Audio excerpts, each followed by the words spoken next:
이번에는 나라 밖 소식입니다. 미국 대선에서 기독교 유권자들에게 가장 큰 이슈가 됐던 것이 바로 종교 자유의 문제였는데요.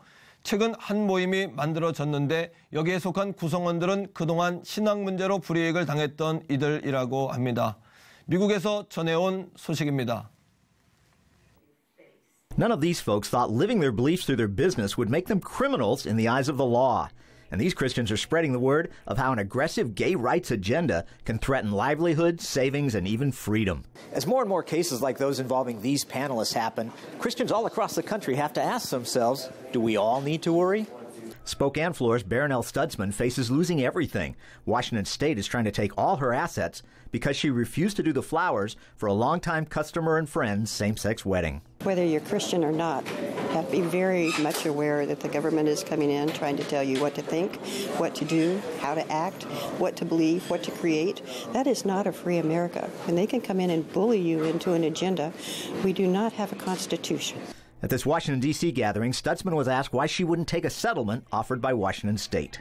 I wasn't offered a settlement. I was offered an ultimatum. Either you will do as I tell you to do, you will think the way I think, you will perform the way I think you should perform and create. And if you don't, I'm going to destroy you. Kentucky has taken T-shirt printer Blaine Adamson to court for his refusing to print T-shirts for a pro-gay and lesbian festival. So here's one more case like dozens of others across the country now, where a Christian business owner was treated as if he's doing wrong when he says all he's doing is backing up his beliefs. He thinks all Americans need to be concerned. I don't believe it's just Christians, but again, non-Christians, because our civil liberties travel together. And if the government forces me to speak a message, that's a scary thing, because as administrations change, as policies change, that same force could apply to someone who thinks totally different than me. Kelvin Cochran lost his job as Atlanta's fire chief after defending the biblical model of marriage in a private book written for a church men's group.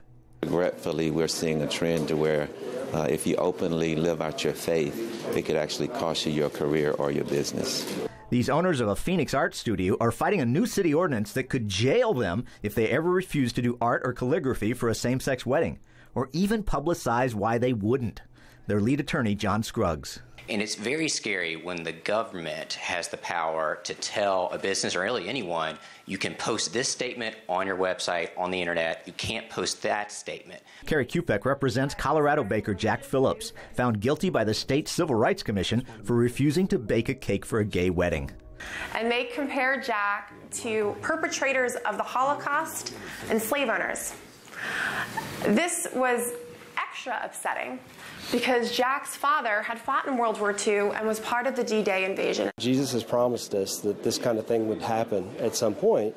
So I think it's just a reality that as our culture changes and we hold to the truths of God, that we're going to face this kind of thing. We no longer live in a free marketplace of ideas. We live in a society where the government can tell us what to say and believe.